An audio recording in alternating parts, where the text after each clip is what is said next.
Welcome to a new edition of the Morning Stretch 2.0. And we have the opportunity from a different site and different location to have a conversation with Mr. Al Craig. And I think we want to talk more about, I mean, you have firsthand insight as to what's going on inside Rikers Island after all of this hoopla around the reform bills and all this other craziness. Let's talk a little bit about the morale of the corrections officers at this time. Well, the morale is at an all-time low. These officers are being beaten down both by the administration and the inmates, and the union is not really doing anything to stop it. But wait, but some would say that you're a part of the union. What's the difference there? Well, I am a part of the union. I was voted in by the people, but the leadership has decided that they're deciding to push me aside because I'm representing the officers, and they don't like it. They didn't like the way I was speaking out for the officers. They're actually showing no support. A lot of the things that I wanted to do was stopped by the leadership, and basically it was defending the officer population. I think it's imperative that if you worked on this job the last 5 years, you don't even know what a union is for.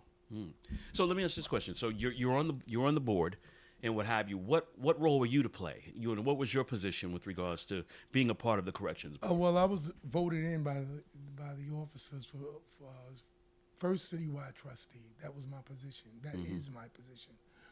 I wrote the spit and splash directive to stop these inmates from spitting. The body cam, I negotiated that with former security chief Gumsadair, that we could actually view the footage before writing our reports. I did commercials. I wrote speeches. A lot of things like that. I wrote a pamphlet on building a jail that was supposed to be for inmates who violated officers. Right.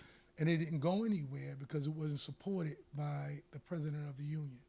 Now, you were also instrumental from the time that I got involved with regards to this whole thing about the closing of Rikers Island and avenues in which we traveled where they were bringing the young people out or taking them out of jails and putting them into these secondary prisons, quote unquote, the Horizons and I forget the other location in Brooklyn, for the most part. So what has transpired since then? What has been the scenario? Well, when we were dealing with this Stop Horizon from opening, one of the problems was that the president of the union talked the officers into not signing the form, which was actually a good thing because Horizon was about breaking our union. But he reversed course when we lost the federal court. A judge made a decision that, we could not, that we had to go there. That our job was the same as counselors, which we are certainly not. So officers had to sign a form saying that they want to go with the transfer to the new location, and you guys didn't want that to happen. Right. We resisted it because we knew that it would break our union. Okay. But ultimately, and we were written into legislation, but what wound up happening was the president of our union changed course when we lost it.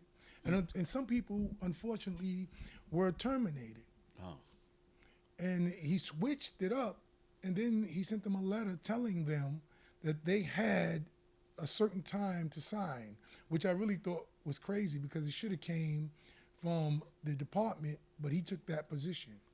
So, not to jump around a lot, but, and going back to the morale and the conditions, quote unquote, after hearing all that. And so I'm assuming this is playing into a lot of what's going on inside the prisons now. The fact of the matter that, these moves that are being made by got to be the mayor and this Board of Corrections. You spoke at the Board of Corrections most recently, and I just saw a clip of that. And you spoke about what? I spoke about these conditions these officers are working in. It is ridiculous that, this department has decided to put gangs together, Bloods together,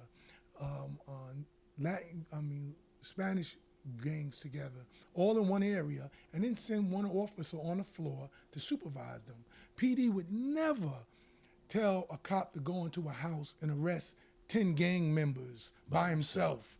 There's no way. But every day, officers man these posts, And when they go into these posts, they are told to control these inmates with their wits, and that's it. You know, and there is actually no penalty for assaulting these officers, spitting on them, throwing feces on them. I mean, ultimately, the DA decided to charge them, some of them, and when they do charge them, they run their sentence concurrent. So there's really no real penalty for it. And now they objectify these female officers where the inmates are actually ordering them. Like if I'm a male officer and I take a post, they want a female, they'll say, we're gonna assault him if we don't get a female. So the administration brings a female there, right? So these guys could masturbate, leer at them. Yes, and so a lot of these female officers are being used to placate these inmates. And I just, it's outrageous that you think in the day of Harvey Weinstein and Me Too, that this is something that a department would allow. Really? You also talked about, and I thought it was the most disgusting thing to hear, about one of the officers being saturated in urine? Oh, yes. An officer had urine splashed repeatedly on her, and her underwear was wet, right? And the doctor told her that she might want to remove them because she would get an infection. So a lot of these bodily fluids that these inmates have they're using as weapons. They've weaponized their bodily fluids. Oh, my God. And now you're seeing it in the street. You've seen in the summertime, police officers were splashed. Right. MTA workers were splashed with urine. Police officers were splashed with water. You know, these are all jail crimes. You're seeing slashings. All of these are jail crimes. And the department has decided that they don't want to do anything. And I believe they're doing this because if we were to stop all of this violence, right, you wouldn't have a need to close Rikers Island. They've done actually nothing. They've encouraged this type of violence with their lack of policies and punishment for these inmates. And now it's trickled out to the streets. You're seeing older people being assaulted. Yeah. People are jumping on cops. You've seen recently in the precinct, there was a shooting where guys tried to assassinate police officers. Yeah. Right. And what you see is that the mentality for law enforcement officers is just outrageous. They feel like there's no penalty for doing this to them now and us at the beginning of this. I mean, over the last 5 years, thousands of officers have been hurt. Oh, my God. Thousands. You know what? I want to pause for a second. Let's take a look at that clip of you at the Board of Corrections. Okay. Mr. Craig, good morning. Good morning.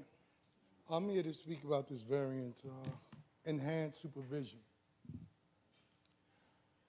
Since I've been returned to the facility, I've noticed the inmate population has no regard for the officer's safety or other inmate safety. I've encountered one situation in particular was very disturbing. A female officer was splashed repeatedly to her underwear was soaking wet. And the doctor told her that she might want to remove those so that she won't get an infection, right? Another case, an officer had spit in his mouth. An inmate spit in his mouth, and he said it took him weeks to swallow his own saliva. Look, a lot of things that are happening in this city is happening because of the neglect in this room. You've allowed gangs to be housed according to gang affiliation. You've allowed officers to be assaulted, and now that's trickled out to the general public. And because there's no penalties, there's nothing that can happen. Inmates have the goal to request female officers so they can objectify them while they masturbate. This is what's happening. This is what you've all allowed to happen. Now, some of you might not know me, but I have been coming here for about 2 or 3 years talking about inmate safety, officer and inmate safety. And year after year, you've ignored me. Now the general public is being assaulted. Cops are being assaulted the way we're being assaulted. You don't think it's a coincidence? Gang started in jail, and now it's out in the street. Sagging started in jail, now it's out in the street. Because of your neglect and their neglect. This is what's happening. It is atrocious that that young lady had to stand there and worry about an infection. A doctor told her she could get an infection. And so you'll sit up here on a regular and you ignore me because you're cogs in this system to close Rikers Island. The whole goal is to close Rikers Island opposed to actually controlling a jail. Well, you pretty much have achieved that. Now, maybe you can do something to save some people's lives. You're not doing a damn thing, and they aren't either. You all work for the mayor, and you all have one objective, and these officers are suffering. These inmates are suffering because you thinking about the perpetrator of these crimes. You know, to be exposed to AIDS and be assaulted, this is ridiculous. And I know my time is running out, but this is why you need these kind of restrictive housing areas. Like this guy here, you know, I think it's so rude that you're not listening and that you're reading while I'm talking. When this department let a gang walk through the jail called GMAC, unescorted, after being caught, bringing in contraband, and now everybody in the city knows that that's what they were doing. I'm gonna go, but you know what? That's why we need these restrictions and enhanced housing, because of your neglect and your neglect. So you just saw and heard exactly what takes place at the Board of Corrections. And that's a meeting that takes place, what, monthly? A monthly meeting. Now, yes. you've been going there for a couple of years now. Yes. So let me ask this question. Are they listening? They're listening, but they have an agenda. Now, this is the crazy part. The mayor has appointed almost all of the members, right, of the Board of Correction. Right. He also is the one who appointed the commissioner. Mm-hmm. So it's a circus. Oh. They get up there and they push his agenda. His main agenda is simply to close Rikers Island. In fact, the commissioner, when she first took her position, she said her number one goal is to move forward with the mayor's plan to close Rikers Island, even though the violence was ridiculous. Officers were being assaulted in such a high rate. Inmates were being assaulted in such a high rate, and that was her number one goal. Her number one goal was to close it. So she's moved forward with that, but she's done nothing, absolutely nothing, to make it safer for officers. And that's why I truly believe their agenda is her number one goal, and that's the reason why, which is to close Rikers Island, and that's the reason why they've allowed the violence to continue without trying to stop it. So what do we do from here? I mean, at this point, if in fact that the union is not doing their due diligence to have a backbone to support the corrections officers, what do we do to support them? Well, what I believe what has to happen is COBA and its lawyers have decided. I've asked for a lawyer to represent the officers for quite some time. I've sent them numerous emails asking them to appoint me a lawyer. And the reason why I've asked them rather than give them the information, because in the past, I've told Elias things that could help the officers. I've given him things, and it is set on his desk, right? So I don't have confidence that they're going to move forward with it. And so I'm asking all of the officers, female officers and male officers that have dealt with the circumstances that I've stated, that I've talked about, and that's being essentially sent as, for lack of a better term, mail order brides for these inmates and the ones who've been assaulted. And also, they are not sending help immediately for officers who request it. They have something where they ask them, what's the nature of your alarm, right? What is the nature of the alarm? So imagine a cop calling 911 and the 911 operator says to him, he says, I need assistance. And they say, well, what's the nature of it? Delaying help. So I'm asking these officers who've dealt with these circumstances to come forward and force this union to file a class action lawsuit, right? File a class action lawsuit against the department. The department, it is outrageous that they would essentially put these female officers in these situations, put the male officers in these situations, put the inmates in these situations, and they're not doing anything. So now going forward, now you guys have an election coming up. Right. How do you see that playing out? And I'm hearing there might be some interest on your side to run for president of the union. Yes, there is interest, but that's in June. Right now, if we don't fight now for our position, as you can see, there's backlash against this bail reform. Could you please get rid of the bail reform? Many people are being beaten, slashed, and hurt by criminals, being released. They said they'd only release people that are nonviolent, but they're releasing people who are very, very violent. The other day, a Japanese tourist was slashed, and the man who slashed him had slashed someone, a deli worker, and he had pummeled a woman in his apartment building. And people are being slashed and hurt by criminals. Many violent criminals are being released, and New York City is becoming crime city. Could you please get rid of bail reform? Because of this borough-based jail. I don't want this borough-based jail. Again, I know that you and the councilwoman voted for it. I think both of you have no clue what goes on in regular people's lives. The borough-based, if Rikers is broken, you guys get paid big money, fix Rikers. And really, our union is face the most harm with bail reform, because if you have 4 jails, you certainly can't house 7,500, 7,000, 8,000 officers in 4 facilities. Right, which means they got to get rid of some people. Right.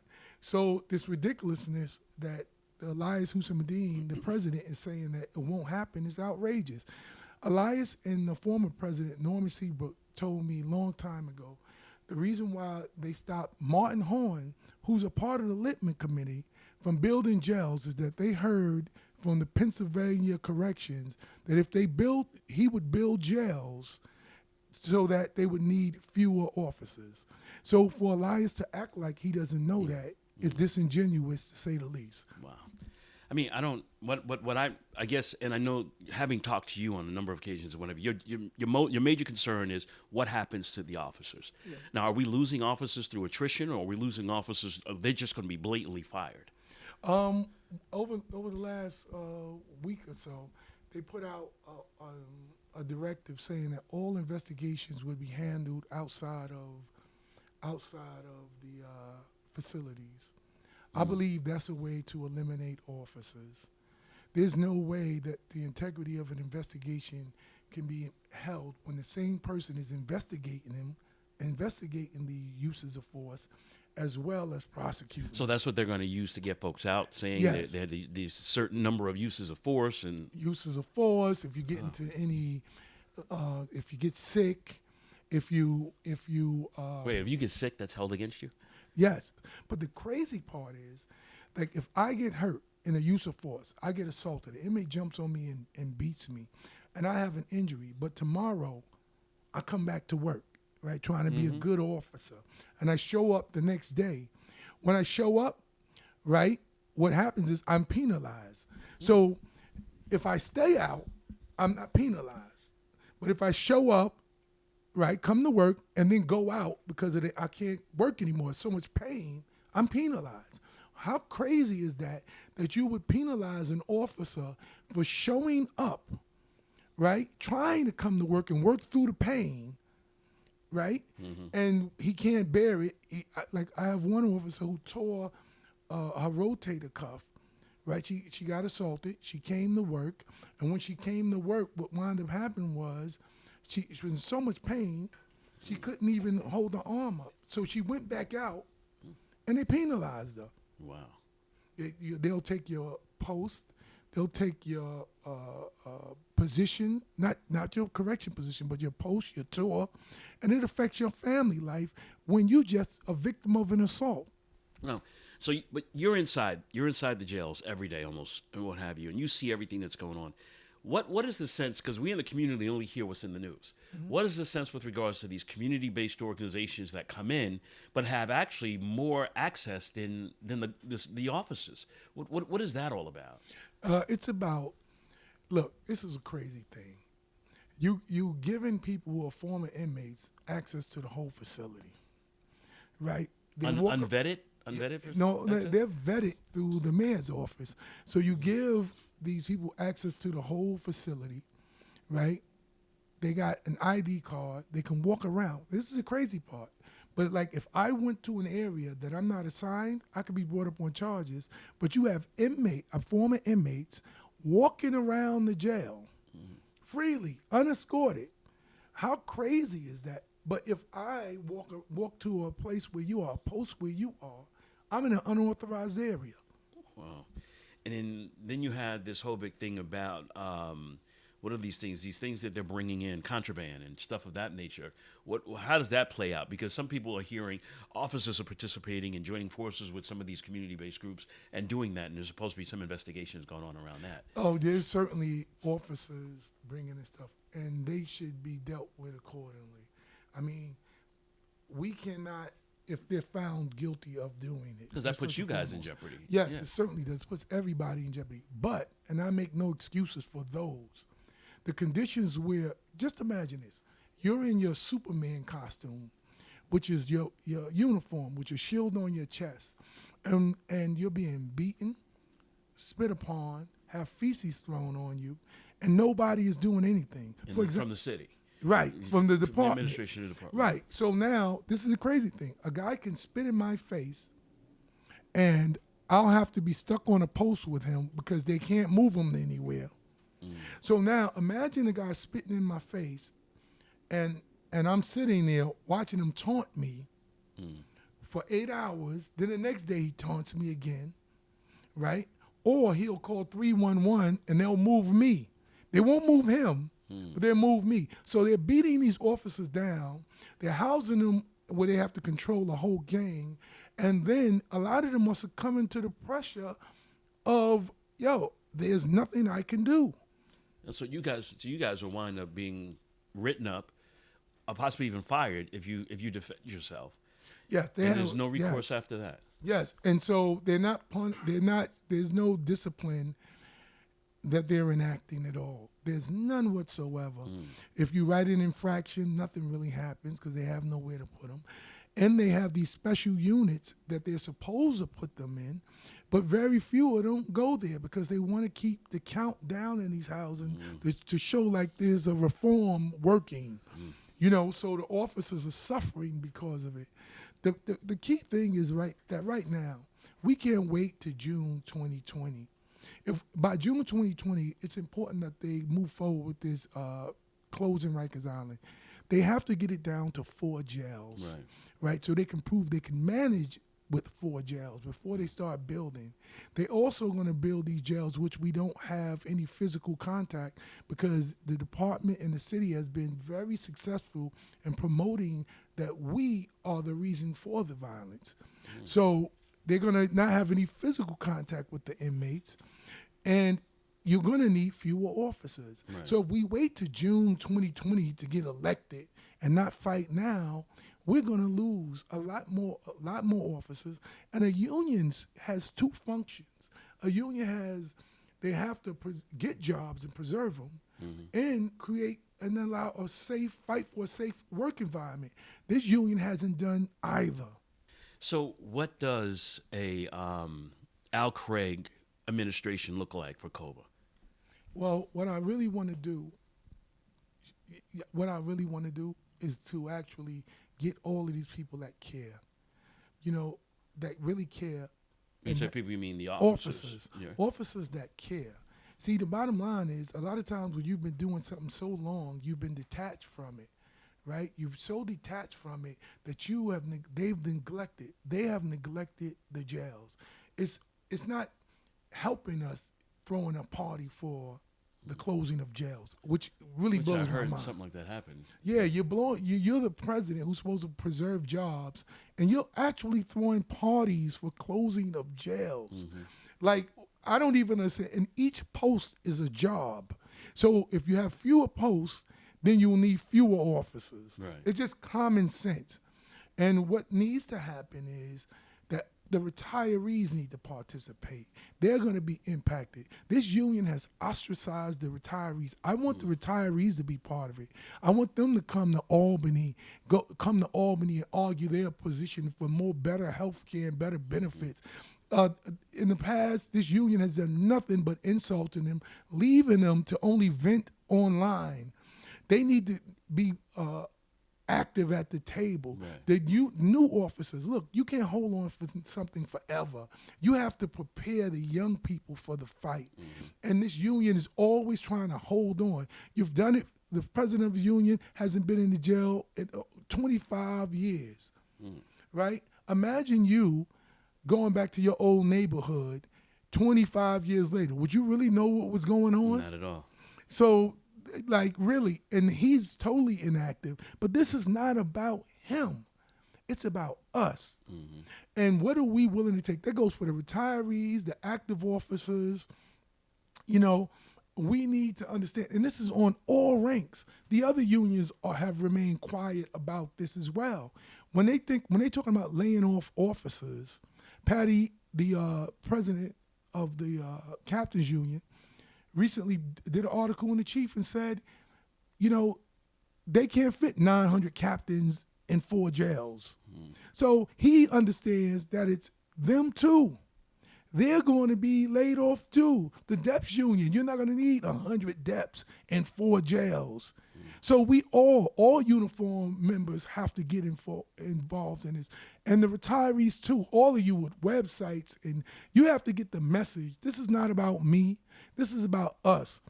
You know that your concerns, the dental, optical, prescription, you need them more now than you did when we were 20 and 30 years old.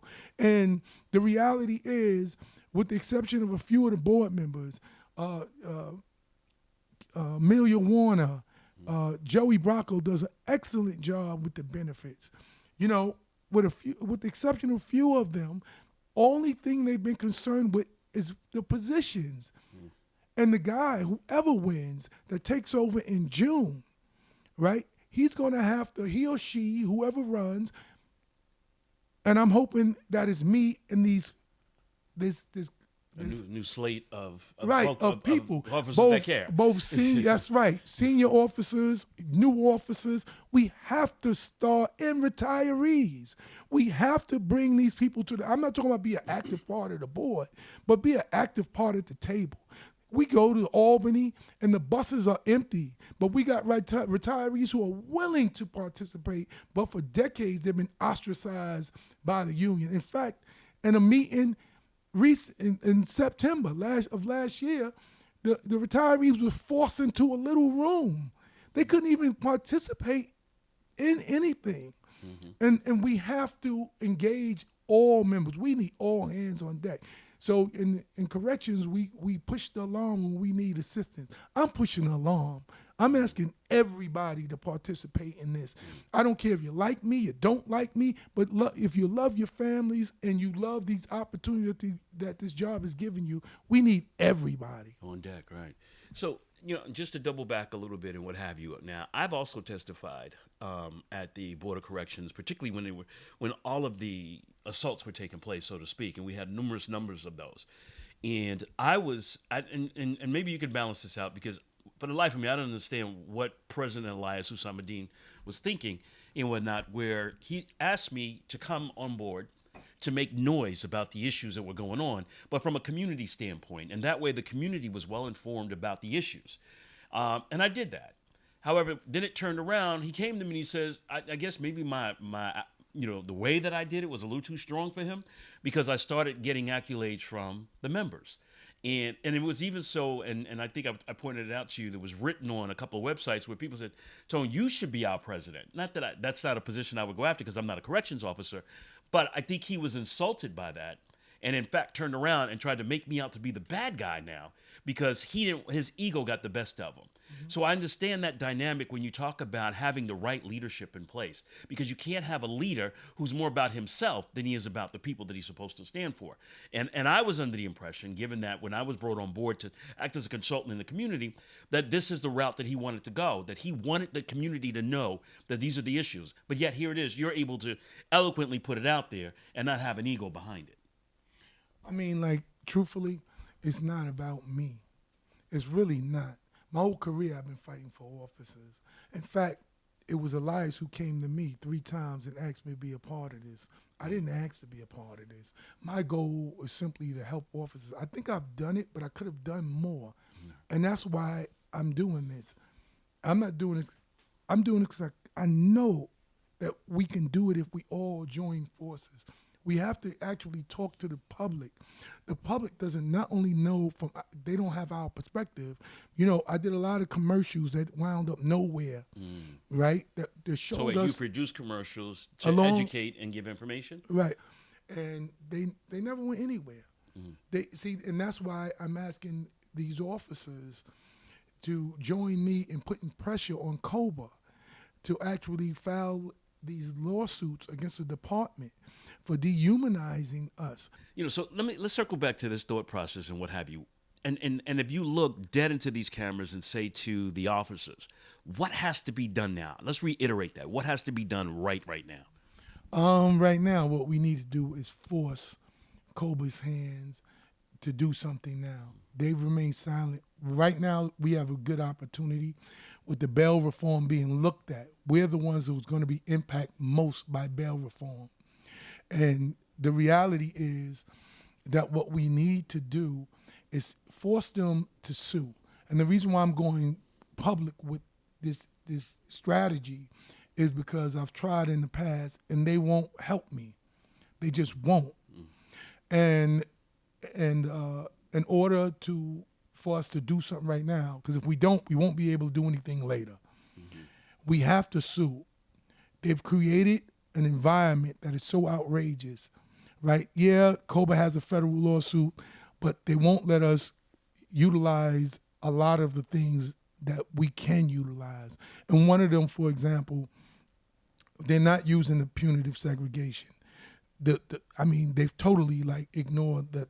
It hasn't been banned totally, but they really don't utilize it enough. These housing areas, they don't utilize enough.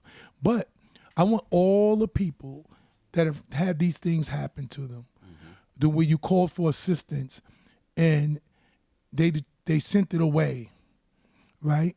Now, it's one thing if you've been splashed or spit upon and the inmate maintained, you know, he's been in the same area because they say they can't move him.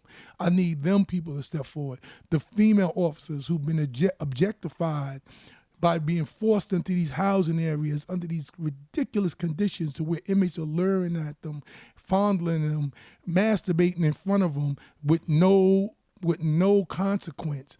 I need all of them to step forward, hit me up, and what we're going to do is we're going to force COBA to do something about it. Wouldn't that entail getting some women's organizations involved as well? Yes, we need some women, definitely need some women organizations involved in this outside. Look, if COBA itself won't do anything, then we have to. And I'm going to be honest with you, being back in the jail has opened my eyes, because you could walk through a jail and you could know what the issue, like I have a lot of people I've broken in on the job and a lot of people I've worked with that are still on this job and active. But when you actually see it yourself, when you see the pain and the stress in these officers' faces as they try to take these posts, you know, and there's no backup. I mean, this commissioner and the chief of the department has failed miserably. So we need them, we need all of you to come forward. Let's not wait to vote Elias out or vote me in or vote me out. Let's start fighting right now. This is our last chance. Well, I want to thank you so much for, enlightening us. I mean, I know there's more for us to talk about, so we'll be doing that on the newly produced Morning Stretch 2.0. And again, stay tuned, but the alarm has been sounded. What are y'all prepared to do?